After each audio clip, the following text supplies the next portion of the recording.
Okay, I think we're live. I'm just going to share into a group. I don't know why you're repeating. It's really weird. Oh, that's fun. Are we having like issues? you just said, "Oh, that's fun." I'll make it work.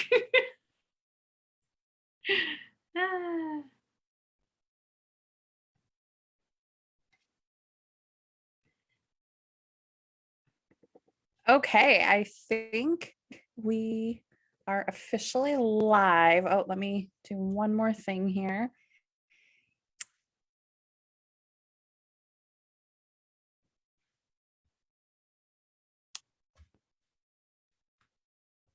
There we go. Okay, now we're live. Right. Welcome. So excited to have you here tonight. We are here with Carrie Jeroslow, and we have her wonderful look here. Why do they always break up with me? So thrilled to have you here and to chat a little bit about your book and what lighted and everything else you have going on. So welcome, Carrie. Thank you. Thanks for having me, Amy. Excited. I was telling you we had a mini blizzard day in Minneapolis, and you are in beautiful North Carolina where it was 70 today. So I'm a little jealous. Yeah. It still doesn't quite feel like December or almost the end of the year, but I would take it over a blizzard anytime. Right. Yeah. And you're right. It does not feel end of the year. Like, I mean, 2021 sort of felt like the longest year ever, but yet it's just like poof. So yeah, I remember kind of being in the middle of the year thinking, this year seems to be going slow, but then all of a sudden here we are, end of the year. I just can't wrap my head around it. Well, thank you for everyone who is joining us here at either in the Zoom or Facebook live stream. So thrilled to have you guys here. You can drop a comment. If you're on Facebook, you can drop a comment if you have any questions, or if you're here in the Zoom, you can go ahead in the Q&A section. But we are here with Jeroslow. And I had the pleasure of meeting Carrie. I don't know, it feels like it was forever ago, but I think it was just a few months ago. I had you on my podcast, and we just totally clicked. And I was like, hey, my book club. Yes. Oh, gosh. I know. It feels like I've known you forever. How can it? I know, it really does. It's always so amazing how you can meet somebody and just know right away, like that you're meant to be. And it does. It feels like you've known each other for a long time, even though you've just met. And those relationships, along with the relationships where you've been friends forever, and you can go years without seeing each other, and then as soon as you're together, it's like no time has passed. So those are the best. Yeah. So Carrie, tell us a little bit about what led you to writing this book. This just came out, was it 21? It was 2020, June 2020. Yeah. It's so interesting because this idea came to me after my divorce. So I got divorced in 2004, and it was, like any divorce, it was really sad and challenging. And we had been together about 6 years. But really, as I worked my way through it, what I found was that the divorce was giving me an opportunity, a really golden opportunity. And that opportunity was to heal the relationship with my father, which had been strained since my parents got divorced when I was 12, and really developed a lot of my beliefs about what relationships are. When I came to that realization that, oh, this is my opportunity to once and for all heal this relationship with my father, it was either that or I was going to close off my heart. And I chose to go into it one more time. And I had been on a healing journey for a really long time. So it wasn't really new, but it was time to get to the core. And so I had a really good friend, and she gave me the name of two people. One was a Vedic astrologer, one was this energy doctor guy. And I don't know what it was. It was just this intuitive hit of, I need to go see that guy. And I worked with him pretty much nonstop for 3 months, double sessions a week. And he did a lot. He was a really cool healer, but he did a technique called theta healing.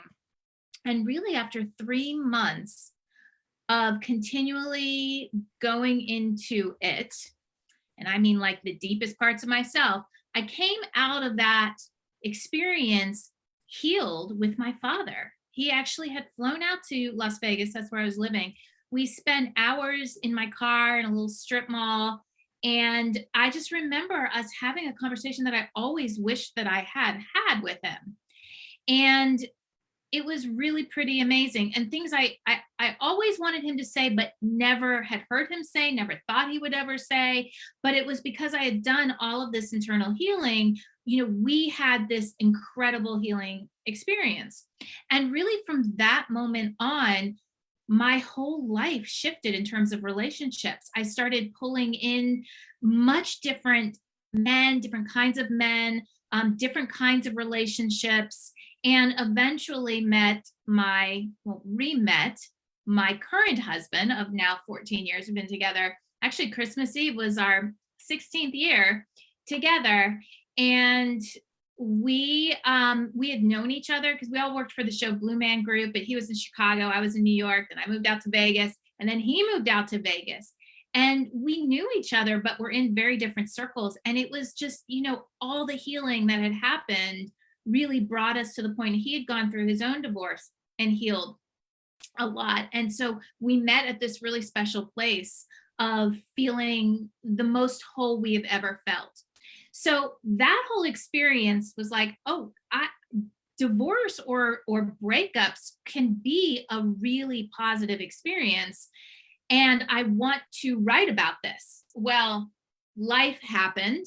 We got married. We had a child in 2009. Then we moved to North Carolina. We did a whole crazy career thing, bought a vineyard with some friends. And then I had a second child. And it was just so much. But at the beginning of the pandemic, it was time to write. It was the biggest, channeled message that I got from whatever you call it, universe, spirit, whatever, God.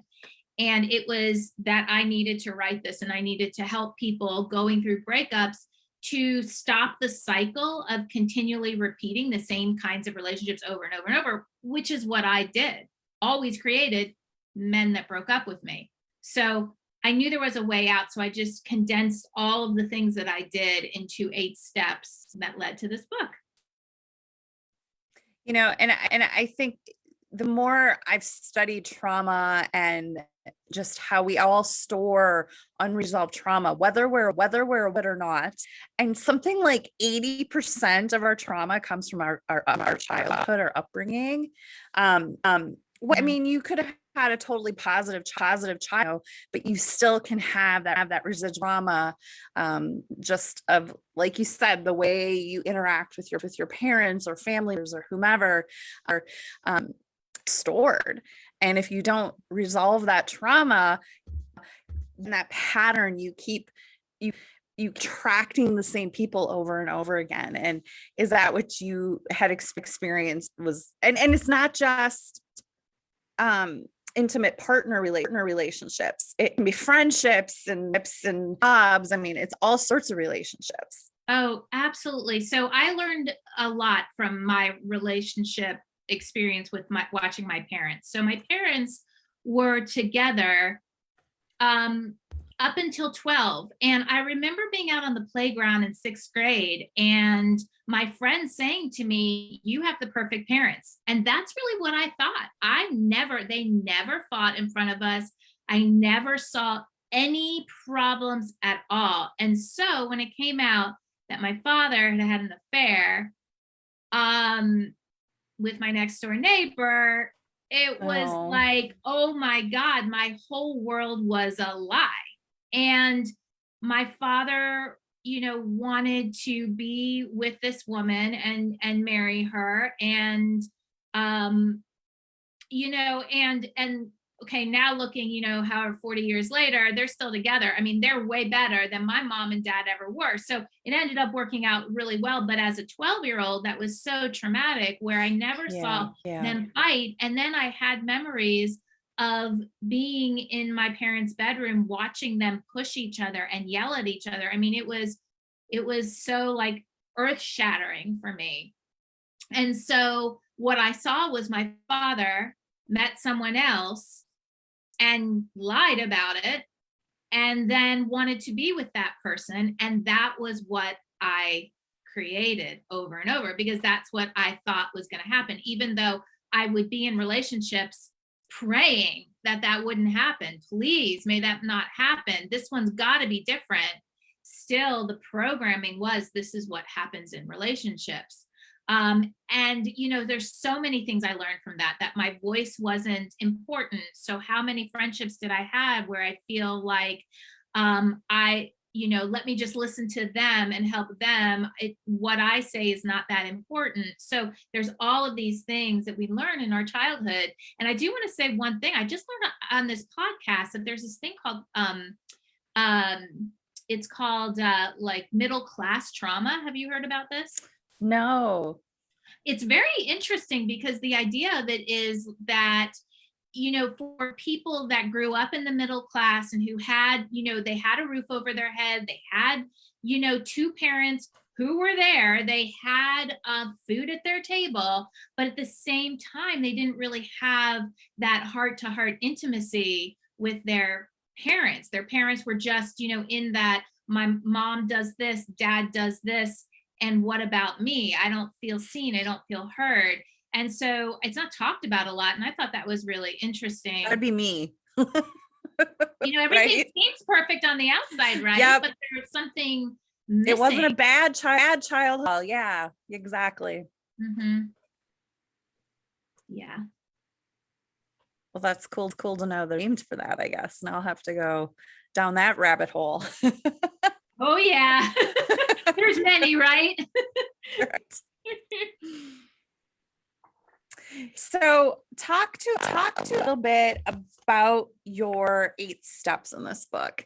How did you kind of come up with those? Like how did you, I assume this is sort of what you went through and therefore it worked for you. And so you want to help others with those. So maybe take us through these 8 steps a little bit. Yeah, absolutely. So my healing journey was 20 some years, I think 20. Well, I started at 12 and feel like I moved through a significant part at 36, 34, 36. So it was long and it was at a time in the 90s, I'm about to be 52. So there's like no internet. I couldn't go on, watch YouTube or, it was going to a bookstore, getting a book and so my process felt long. It's perfect. It was absolutely perfect, but it felt long. And so what I wanted to do, and I really thought about what are the things that I did to get from heartbreak to meeting my soulmate. And that's how I condensed them in these 8 steps. Now, the interesting thing about these 8 steps, I use these all the time still. In fact, I was like really going into some pretty deep self-reflection over the last 2 weeks, and I have gone through every single one of these. So I know that this is what helps me get from disconnection to connection or grief to joy. And even if it's really small increments, I know that these things work. So the first step is about acceptance. Okay. So this is such an important step because I talk about what you resist persists. Okay. It's a Carl Jung quote. But the idea is that I have seen so much all around us, like just be thankful for what you have, just be thankful for what you have. And the thing about that is that it creates resistance. And that's why the first step to me is really important. And that's just acceptance of where I am. Okay. Right now, I don't feel good. I feel icky. I feel gross. I feel angry. I feel upset. And that's okay. And just allowing us to have a moment for that to be okay is transformational in itself. Oh, I don't have to be anything other than who I am. That's awesome. Okay. So that's step number one. And I call it acceptance 101 because it's really just where am I right now and accepting it, identifying and accepting that it's okay to be exactly where I am. So step two, I call gratitude 101. So gratitude is just learning we're in a world where I do think that there's, so much emphasis on the negative and the things that are Yeah. problematic in the world, right? So how do we just start a simple gratitude practice? And that's gratitude 101. That's where we want to start. We want to exercise our muscles to learn how to see things. Again, this is something like over the last 3 days, I really needed this step. And when I talk about this step, I talk about the small things. Okay.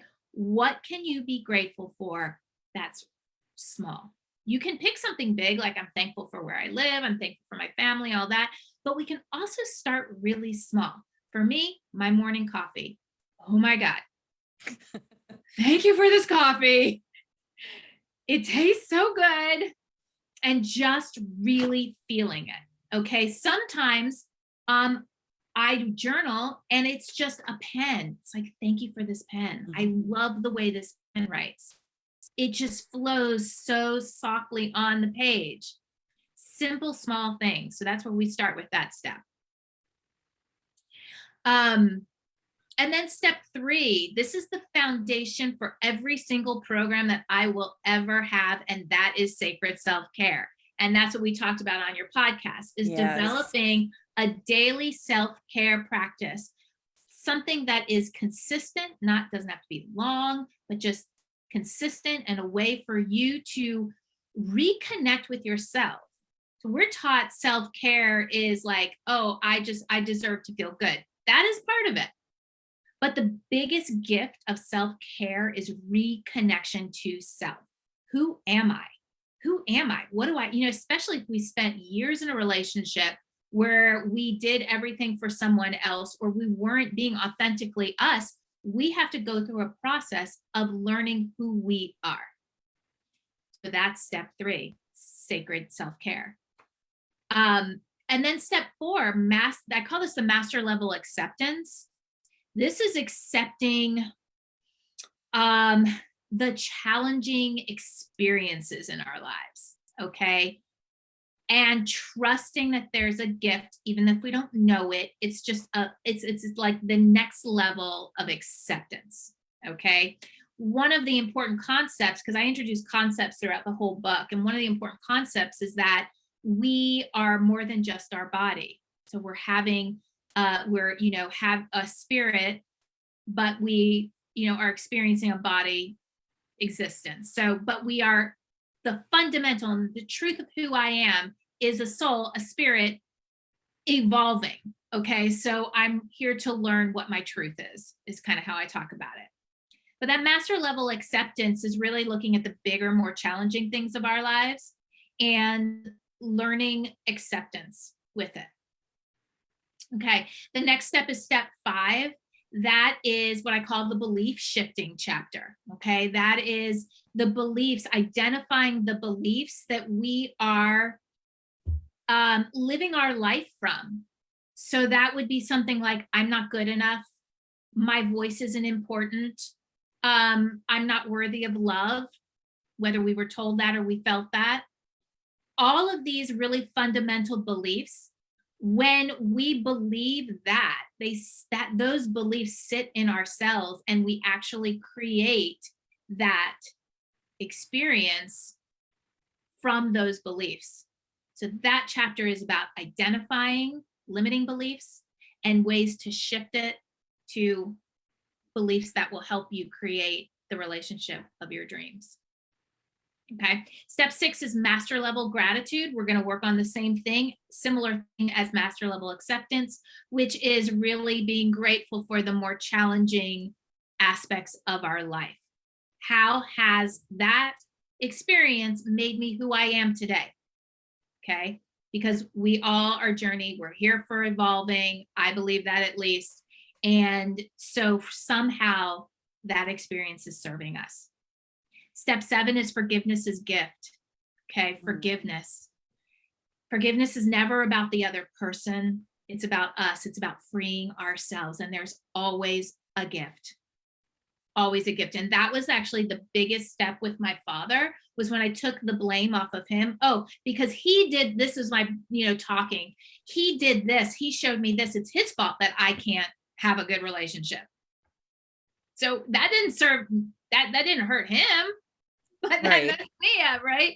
So that's the forgiveness is gift. So we go through exercises, meditation to find forgiveness. And then the last step is empowered visioning. This is the most amazing step. And this is so much fun. This is how I brought Lewis, my husband, into my life.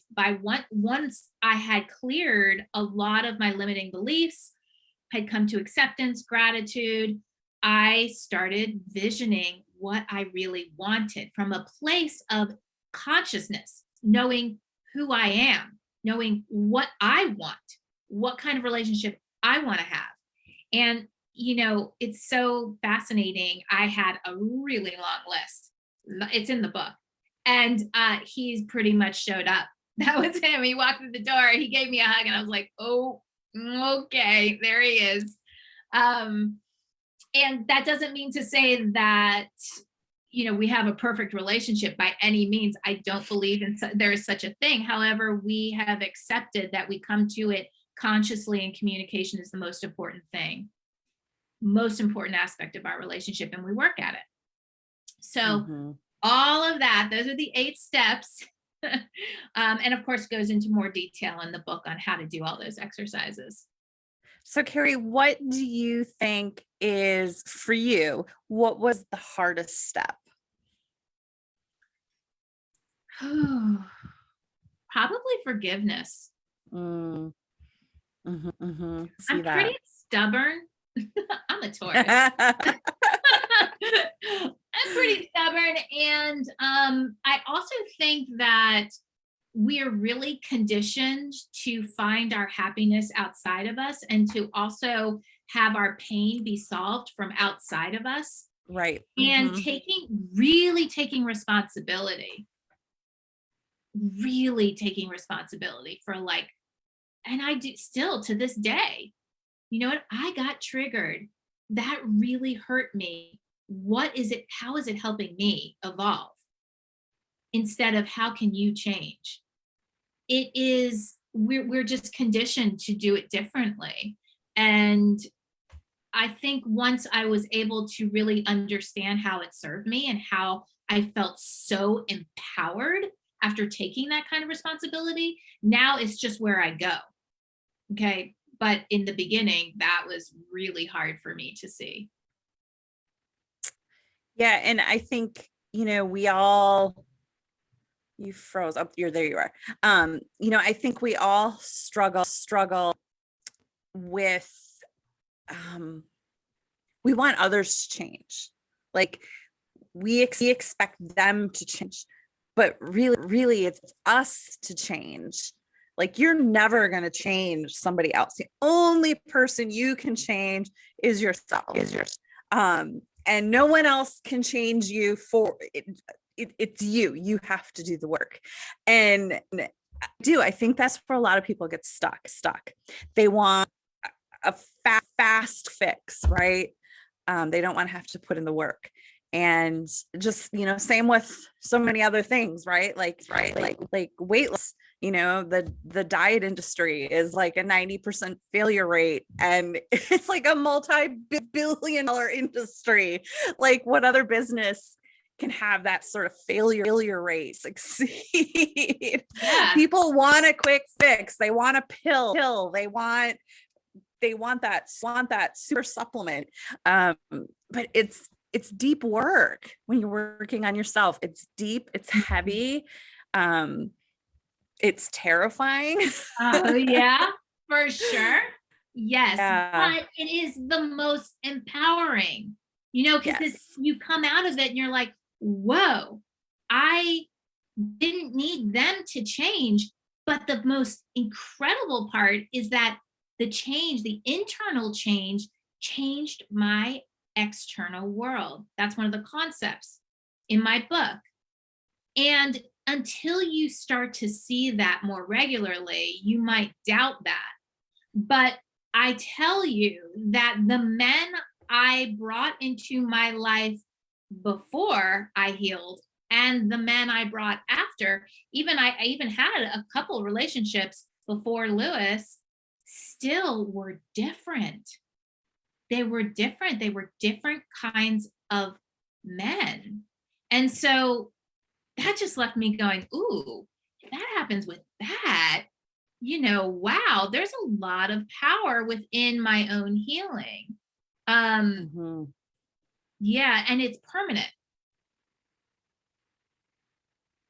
And and I just see so many people, particularly the last few years, but I mean, I've been seeing it for a long time. Many of you know, I was a photographer for 20 years. I had a studio, and I'd have people come in for family portraits, and they'd be like, we literally 10 minutes. They'd show up, it's late. They're like, we literally only have 10 minutes. We need to get in, get it done, get out of here. We got to get Bobby to a softball game. We got to get Susie to her skating rig. Like, their lives were just so go, go, go, go, go, go, go. And they're so stressed. And this was like 15 years ago already, right? Like, this, it's only gotten worse as we've gotten more conditioned social media and smartphone and having this in our hand all the time. I mean, I don't remember where I was going with the story now, but it's like, we're so stressed out, and oh, I know that we're so stressed out, but we don't know how to stop it. We're cover up that trauma. We just it's like a cat in the cat box. We're just trying to cover it up, right? And move on. But we need to stop and acknowledge it, or else it's never going to change. Yeah, in fact, on my Instagram, I talked about December, all about self-reflection. And, when you haven't done that ever before, it is terrifying. It was terrifying for me. I was, when I go a deep dive, the fear is like, am I ever going to come out? Right? Am I ever going to feel okay again? And in that time where I was going super deep right after my divorce, I had to work with someone. And I've been doing spiritual healing for so long. I was a Reiki master. I worked with lots of people. My first husband was a clairvoyant psychic. He was a healer as well. So like, I had been in that world, and yet I knew that I couldn't do it on my own. Because I was going to go in some of the deepest, darkest, corners of my psyche and my beliefs. And I needed someone to cheer me on. I'm so thankful for him, this guy. He's in Las Vegas, and it was just, he was there. And then I had a network, a kind of just small network of friends who were there supporting me, just saying it's going to be okay. But self-reflection is so important. And you're right, we are not stopping these days. We're scared to stop and always need that stimulation, because what will happen if we stop? We have to self-reflect. Yes. And what will we find when that happens? That's where acceptance, step 1, comes in. You know what? Today I feel like a horrible person, and that's okay. Today I have snapped at my partner. I have, told my children, like, I just need you to go to bed, or whatever it is. I feel like a horrible person. And but at the same time, that's important to acknowledge that, and then like for my kids, I am actually, it's important for them to see me struggle. It's important for them to see my husband and I have a disagreement and come and follow through and get to the other side. Because again, that was something I didn't even think was possible. When I saw that happen with my parents, then I just thought, oh, so if you fight with your partner, you're getting divorced. So every time my first Right. husband and I would start to argue, I would go into terror. It, hit that trauma wound, right? And I was like, oh God, we must be getting divorced. So anyway, I think it's important that we look at social media. It's just not all the truth. It's the highlight reel, and we're all looking at parts of ourselves. Even the most successful people who seem like they have it all still sit down at night and lay in bed and sit with their own self. That's where at the end of the day, that's where we will always find ourselves. And I appreciate that in your 8 steps, have acceptance and gratitude, but then later you go deeper into it. You got to start at just that surface level. You have to kind of like start to get your feet wet with it. And later, when you've gone through some other steps, then you can go a little deeper into it. That, like you said, that master level or the next level. Yeah. So one of the places that I showed up with that was, the gratitude for what happened with my parents, because what I came to was that it made me a very independent woman. Because I remember at 12 years old, my mom, it was like about, 6 months into the divorce, my mom, who was a housewife, had no way to make money. So her brother got her a job at Neiman Marcus. This was in the 80s. And she worked on commission. And I remember sitting on her bed at Christmas and adding up, like at that point, you had to like actually add up on a calculator all the receipts, right? And then I remember in January, the receipts is such a visceral memory of all of the red returns.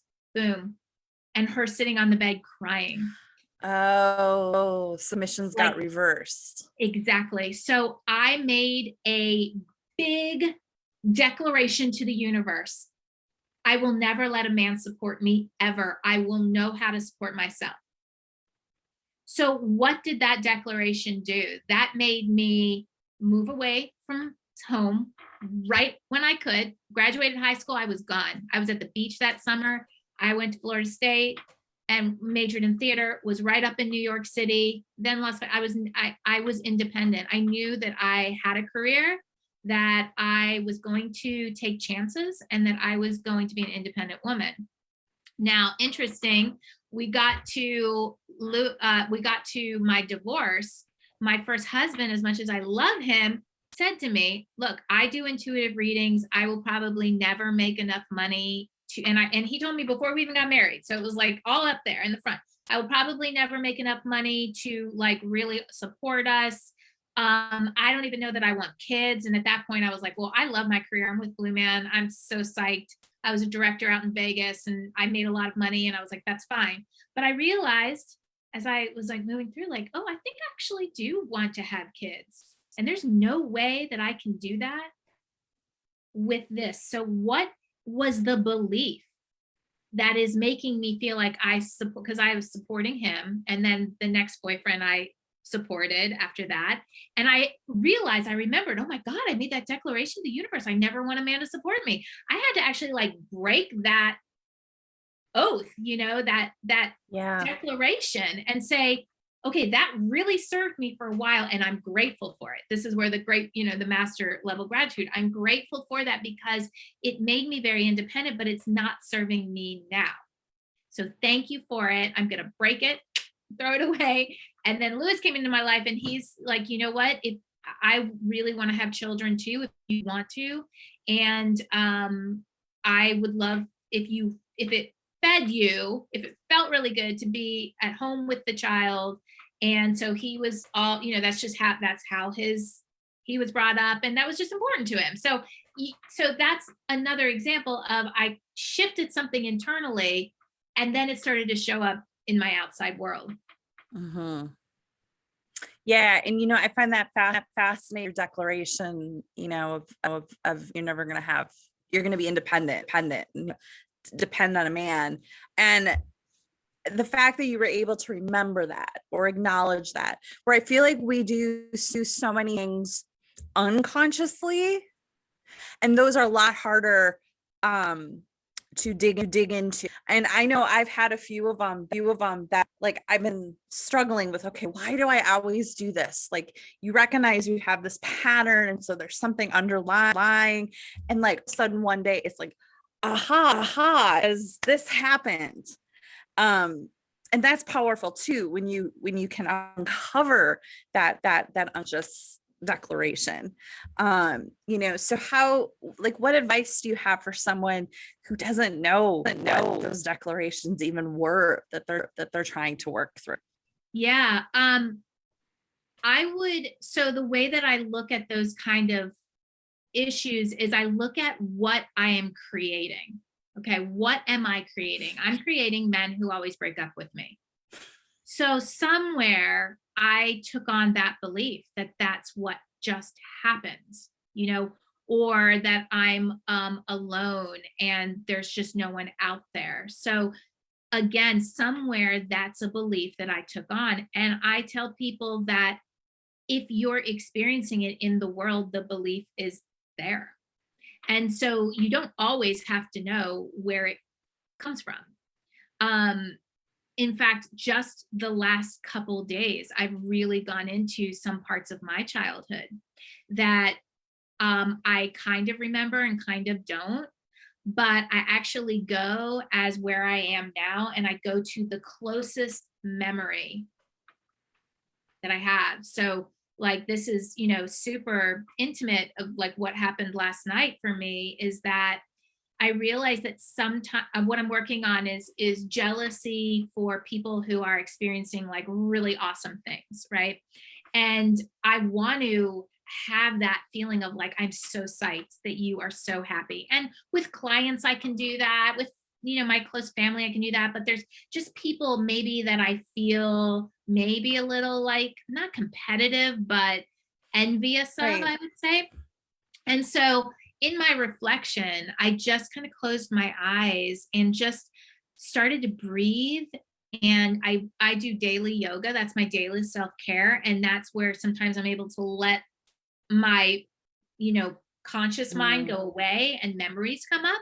And I had this memory of one of my friends.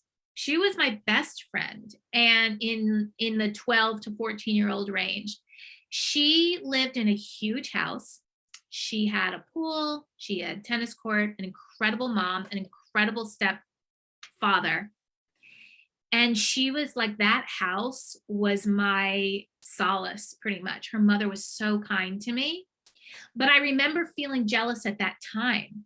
That was like the first time I really felt jealous because my world was falling apart and her world appeared perfect. I'm not saying that it was, but it appeared that way.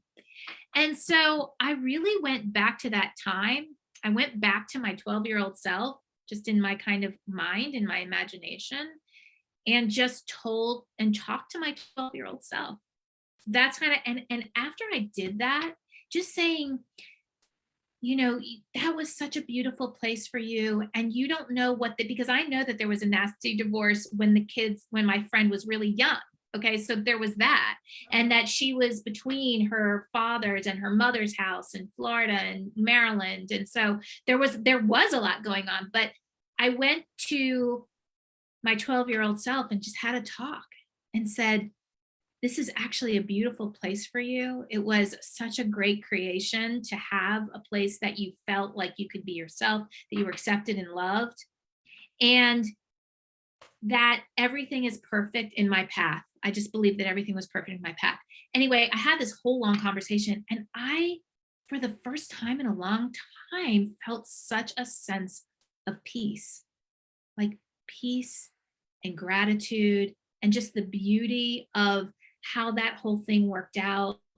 And I think it was me as 50, almost 52, coming to myself as 12 and saying, it's okay and it's going to be okay. And this is part of your story and an important part of your story. So if that's helpful, I do a lot of like where I am now, going back to where I was and having that conversation. And sometimes, even if I don't know the exact time, I'll go back and just hold myself as a 12-year-old and just envision holding myself or feeling it and just saying, it's okay. It's okay that it's tough right now and it's going to get better. Yeah. Yeah. And, and talking about that friend and how you were jealous of home and her life. And it's like, I know I've had experiences where, I thought the particular girl in school had like, the perfect life. And like, they have this beautiful house. She's so pretty. And then as adults, you like reconnect and you find out like the parents got divorced and dad had like 15 girlfriends that kept coming over. And like, she was just trying to like put on a smile at school. It was just going through something horrible. And you just never know what those other people are going through. And same in adulthood, like, the people you're seeing on Instagram that you're maybe a little bit of, right? Like, you don't, like you said, it's a highlight reel. You don't know what their real life is actually like. Yeah. They could, I remember watching, I just lost her name. She wrote Wild. Stray. Brene Brown, right? Stray. Brene Brown? No. Wild, Karen Strayed or Carol Strayed. She was on Oprah, and her book was the #1 best-selling book at the time that she was on Oprah, New York Times bestseller. And she didn't have $1 in her pocket to go buy an outfit for Oprah. She was like a month behind on her rent. They didn't know how to pay their rent or their mortgage, whatever it was. Like they were struggling. And her book was #1. But the way royalties work, like she wasn't getting paid yet. People don't understand how book royalties work when you go through a traditional publisher. And here people from the outside, oh, you're on Oprah, you paid, and here they were struggling, right? They were on the verge of divorce, and she couldn't pay her house payment, and she couldn't even buy that out. Oprah. That's what struck me. I was like, she couldn't even get an outfit. Absolutely, like that is so important. From both sides, right? It's so important from me looking out and seeing everything that seems perfect, but that everyone is on their path of evolving. Everyone has things that they're dealing with. And at the same time, like being compassionate with other people. One of the biggest things I learned about my father when he came to Las Vegas and we had that long conversation was that he had never learned how to communicate at all. And I never met his father because his father passed away when I was about 1, but I knew his mother, and she was a tough cookie. Oh my God. I mean, she was a say it like it is, but not with any kind of compassion or empathy at all. Rest your soul, but oh my God. And so understanding, like my dad saying, I don't love the way that I did it, but it was the only way that I knew how. And my concern was, so I have 3 older brothers and 2 of them were out of the house and one was 16. So he was driving and my father said how concerned he was with me being a girl and 12. And that he, sat with his lawyer and close friends and said, like, what do I do? Do I stay in the marriage until she gets to be 16? Or do I just go for it and knowing what I might do? And he decided, to go for it and it came out in a not great way, but he decided like not to work on it with my mom. And I actually came to gratitude for that because although, again, I don't agree with it was a challenging way as to how it came up. What he was showing me, and this is just how I came to healing with it. I don't know that everyone could, but I came to healing this, came to this awareness that he was choosing joy over obligation. That's a Mm, tough one. And I'm sure there's probably people out there who's like, yeah, but they had like a girl 12 years old. But I'll tell you now at 52, I'm so glad they didn't stay together. I'm yeah. so Yeah. glad because I think they would have been miserable. And I think that that might have had more of an adverse effect. But what they both decided was that they were going to break up, as hard as it is. And now, again, 30 years later, my mom met the most amazing man, married him, and was with him up until he passed a few years ago. Like the man who saw my mom, who treated my mom, who had similar morals and ideals. And my dad is just different. They met at 19 and 22. They were just different. And they Right. both had such incredible relationships. Like they experienced such joy. And so I really just kind of got to a place of saying, like, thank you for showing me what it feels like to live in my truth. And I'm going to choose to do it differently as much as I can. But also, I'm not perfect. We all make choices, some good, some Hmm. maybe not so good, but we all make the best choices we can in the moment. But like that was an example of me looking at things differently. A 12-year-old says he was the one who was wrong. She, the girlfriend who now's the wife, was the one that was wrong. But there was a lot that I learned from it. And I can only say that because I've done so much healing work around it. Right. Yeah. And at 12, you truly just don't understand. You don't have Yeah. any concept of adult relationships. I mean, even at 18, you don't understand. No, no. Yeah, I'm learning still at 52, right? Right. In fact, my next book and program is going to be about conscious relationships. And it's because I really do believe that that's the secret to having fulfilling relationships. There is no such thing as a perfect relationship. When someone goes into it saying, if we argue, if we disagree, that must mean something's wrong, they'll never be in relationship because I haven't seen anything like that that happens where people are super authentically themselves, because everyone's growing and learning and evolving, and that's kind of the fun of it. But if we can come to it consciously with the awareness and taking responsibility for my stuff and communicating, there's real growth and gifts that can come from all kinds of relationships, including the relationship with ourselves. Yeah. So, Carrie, tell us a little bit about what all you're working on now. What have you got going? Um, what's in the hopper for you? And I believe you have another book that's out, correct? Or you're a contributor in a book.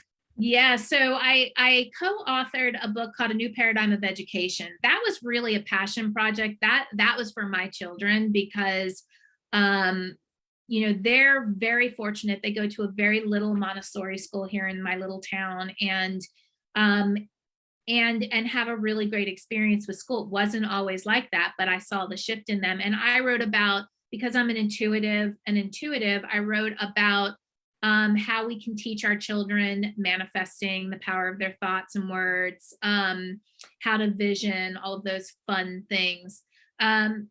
And so that was a passion project. And I love that we were #1 in 7 countries, I think, which was just so cool seeing Awesome. that community grow with people who want a different way, saying the traditional way is not serving our children now. It may have served in the 1970s when I was in school, but it's not Right. serving them now. They're very different they're very smart. They're like wired for, their understanding is so different than mine was. But Yeah. but I'm also working on a self-care program that I'm really going to go into. It's just going to be a small program that people can do 4 modules where to help them develop a daily self-care practice, because again, that's the foundation of every single program that I do, it is the thing that has changed and shifted me in the most incredible ways. And so that's going to be a course that's going to be available hopefully the beginning of February.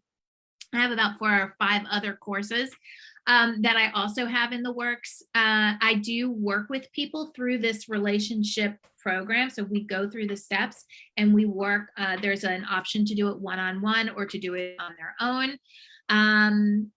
And the conscious relationships is going to be a book and a program. So that's the next phase, because I really have seen incredible growth amongst my husband and I, and then anyone that I've worked with from these. Again, it's another 8 steps of how to be in a conscious relationship. That's awesome.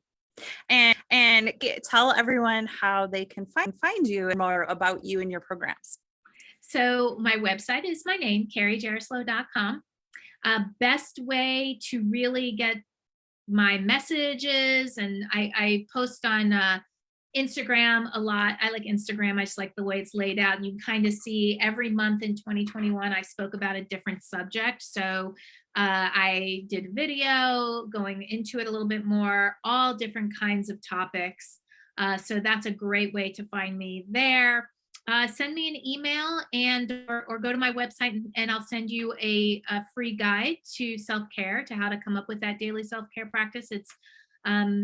It's a 9-page guide. I'd love to do that. And then you'll be on my mailing list and, let you know all the things that are coming. But I really have such a passion to help people learn how to relate to themselves, to each other, because I do believe that if we can learn this, we could heal humanity. Yeah. Powerful, isn't it? Yeah. So Carrie, thank you so much for being here again. Her brilliant little book, Why Do They Always Break Up With Me, on Amazon. Can you get it directly through your website? You can get a signed copy through my website. Awesome. Or through Amazon. Yeah. Awesome. And so we'll have this linked video, and our January book club, just announced it the other day, is the Apothecary by Dr. Eric Zielinski. Really excited to have him here next month. It's a great little like friends book. It just it doesn't promote any specific brand of essential oil, but it has recipes in here. It has like what will help. Immune boosting is one that I just flipped to. Breathing, right? So it has all sorts of different remedies. I was looking for remedies and recipes. It's a great little book. Well, it's not so little. It's a pretty hefty book. It's a great reference tool. It's available on Amazon. It can come like this, or you can get like a spiral bound version of it as well. So this is next month's book. Be sure to check your email. And if you haven't already joined the Facebook group for Amy's book club, be sure to join that so you don't ever miss coming up. And Carrie, thanks so much for being here. It is such a pleasure to chat with you. Thank you. I always love our discussions. Thank you for having me, Amy. Oh, thank you. And thank you everyone for being here. Last chance, if anyone has any questions, you can chat or put them in the comment on Facebook. I'm just checking now.